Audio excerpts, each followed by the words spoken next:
Muchas gracias, señora presidenta. Señor presidente del Gobierno, señorías, señores ministros. A la hora de plantear el debate, usted se ha centrado en las dos cumbres que ha habido. Yo creo que en la primera cumbre hay un elemento que a nuestro grupo nos preocupa, y es que al final todas las políticas presupuestarias que están detrás de esa concepción no tienen el enfoque que deberían desde nuestro punto de vista. Pensamos que deberían ser contracíclicas, ¿no? Y precisamente tendrían que fomentar la inversión pública, tendrían que implementar el crecimiento, que de momento está solo en palabras en todos los documentos que aparecen de las cumbres europeas, pero que no acaban de concretarse después en políticas presupuestarias, ¿no? También creo que hay un elemento que nos preocupa, ¿no? Es decir, toda esa cumbre está centrada en términos cuantitativos, en vez de profundizar en las políticas sociales, en las políticas centradas en el crecimiento. Es decir, lo importante, al menos para nosotros, es el para qué van a ser esos fondos. Mientras que hemos visto que el debate se está concretando en cuánto va, cuánto se reparte en cada Estado, cuánto se reparte dentro de esa cumbre europea, ¿no? Y, por ejemplo, ¿no?, usted se ha referido a la PAC, ¿no? Pues para nosotros la PAC también la cuestionamos desde un punto de vista importante. Es decir, la PAC, ¿para qué va a seguir centrada en los intereses de las grandes corporaciones agroalimentarias o va a estar centrada precisamente en los intereses de los pequeños productores, en los intereses de la economía real también en el sector agroalimentario? Y vemos que las líneas van por una dirección totalmente equivocada. Y después también en la primera cumbre, como en la segunda, que voy a pasar a continuación, vemos que la política social vuelve a estar ausente. Es decir, la unión social en la Unión Europea no está en la agenda de las cumbres europeas. Y eso para nosotros es preocupante, porque estamos construyendo un engendro, estamos construyendo un monstruo que da la espalda a sus propios ciudadanos. Y creo que ese es un elemento preocupante, ¿no? Y ya centrándonos en la segunda cumbre, que yo creo que es la sustancial y la más importante, ¿no? Y ahí me voy a centrar precisamente en lo que usted no ha dicho, porque hay un elemento que a mí me ha preocupado, y es que el 35% del documento de conclusiones está dedicado a la política común de seguridad y defensa. Al empleo juvenil no llega al 3%, por ejemplo, de ese documento. Y usted tampoco ha hablado del empleo juvenil, cuando creo que es un elemento importante, sobre todo cuando el Estado español es más del 50% la tasa de empleo juvenil, ¿no? Bueno, pues es mínima su presencia en el documento de conclusiones de la Unión Europea y en su discurso ha estado ausente, ¿no? Y después también solo ha habido una línea dedicada a la política social. Y yo creo que ese es un elemento importante, porque detrás de ese planteamiento hay un planteamiento político que a nosotros nos preocupa. Es decir, es un planteamiento de una política común destinada precisamente a las políticas de los sectores financieros, a los sectores especulativos, y no está centrada en la política que se dirige a la ciudadanía.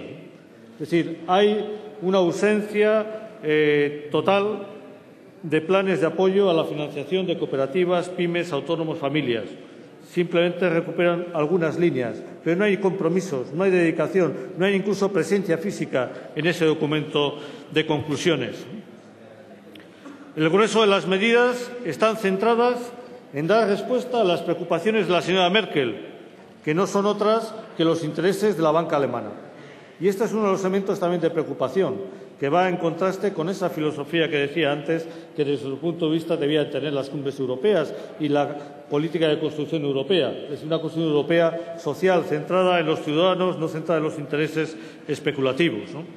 Una parte importante está fuera de la supervisión, por ejemplo, y usted ya lo ha señalado, ¿no? Yo creo que es un elemento importante. No hay compromiso con la solidaridad.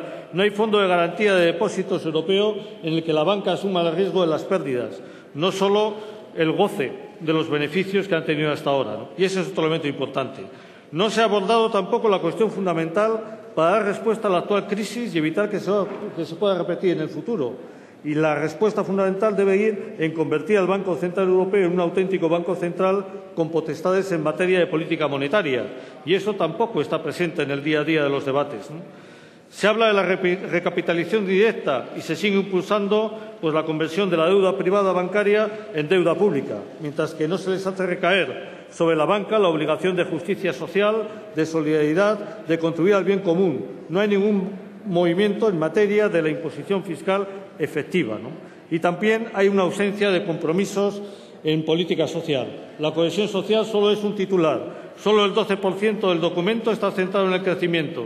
Como decía antes, el empleo juvenil, el tema de la garantía juvenil, que se habla que debe estar en marcha en el primer trimestre del año 2013, no ha habido ni una sola palabra por su parte.